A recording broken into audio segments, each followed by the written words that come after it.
জয় তন্ময়েশ্বরীর জয়।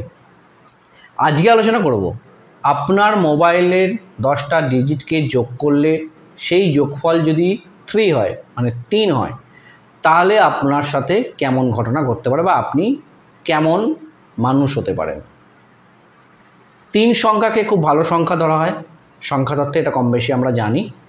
3 হচ্ছে গুরু বৃহস্পতির সংখ্যা।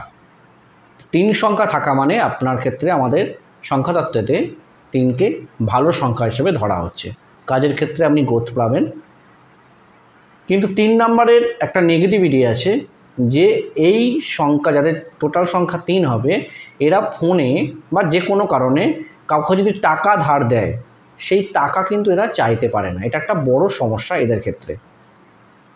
তো এই জায়গাটা আপনাকে, যদি আপনার মধ্যে এই ব্যাপারটা থেকে থাকে, তবে এই জায়গা থেকে আপনাকে বেরোতে হবে। কারোর সঙ্গে টাকা যদি আপনি পেয়ে থাকেন, তার সঙ্গে টাকা কিন্তু আপনাকে তাগাদা করা শিখতে হবে বা তাগাদা করতে হবে, নাহলে কিন্তু সেই টাকা আসতে সমস্যা ক্রিয়েট হবে। আর একটা পয়েন্ট আছে, যেটা হচ্ছে কি না, ফ্রিতে সবাইকে জ্ঞান দেওয়ার একটা মেন্টালিটি কিন্তু থেকে থাকবে। এরা অন্যদের ক্ষেত্রে, যাদের টোটাল সংখ্যা 3 হচ্ছে না, তাদের জন্য কিন্তু, তাদের পরিচিত থাকলে যদি কারোর যোগফল 3 হয়, সেই লোক কিন্তু তাদের জন্য খুবই কার্যকরী ভূমিকা পালন করতে পারে। কেন, আপনি যে কোনো সমস্যায় যদি পড়ে থাকেন, যার টোটাল সংখ্যা 3 আসছে, তাকে যদি আপনি ফোন করেন, আপনি কিন্তু ঠিক গাইডলাইন পেয়ে যাবেন। সেখান থেকে আপনাকে সঠিকভাবে কিন্তু উনি আপনাকে গাইডলাইন করে দেবেন। এইটুকু আপনি জেনে রাখুন।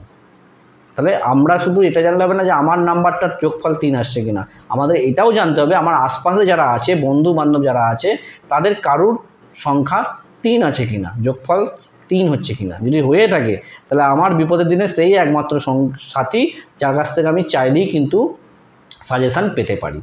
কিন্তু আমি নিজে যদি যোগফল 3 আসে, সেক্ষেত্রে আপনার ক্ষেত্রে এটা মাথায় রাখতে হবে।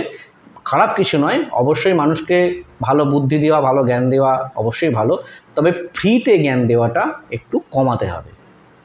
সবসময় অযাচিতভাবে মানুষকে জ্ঞান দেওয়া, এটা করতে গেলেও আপনার ভ্যালু, ফেস ভ্যালুটা কিন্তু মানুষের কাছে কমে যাবে, আপনার গুরুত্ব কমে যাবে, আপনি ততটা গুরুত্ব পাবেন না।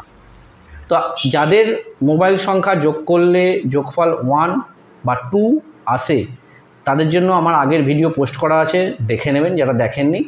আর যাদের মোবাইল নাম্বার যোগ করলে 3 হয়, আজকে আলোচনা করলাম। যদি আমার আলোচনা আপনাদের ভালো লেগে থাকে, যদি আমার ভিডিওগুলো আপনাদের পছন্দ হয়ে থাকে, তবে অবশ্যই লাইক, কমেন্ট এবং শেয়ার করতে ভুলবেন না। মানে আপনাদের সহযোগিতা আমাকে আরও নতুন দিনে আরও ভালো ভালো ভিডিও আপনাদের কাছে আনতে সহযোগিতা করবে। মানে আমি মনের দিক দিয়ে অনেক সাপোর্ট পাবো আপনাদের যদি একটুখানি সহযোগিতা পাই। আপনারা যদি লাইক, কমেন্ট এবং শেয়ার করেন, তাহলে আরও ভালো ভালো টপিক, আরও নতুন নতুন কোনো গুরুত্বপূর্ণ টপিক আমি আপনাদের সামনে আনতে সক্ষম হব। যদি ভিডিওটা ভালো লাগে, তবে অবশ্যই লাইক, কমেন্ট, শেয়ার করবেন। আজকের আলোচনা এখানে শেষ করলাম। জয় মা।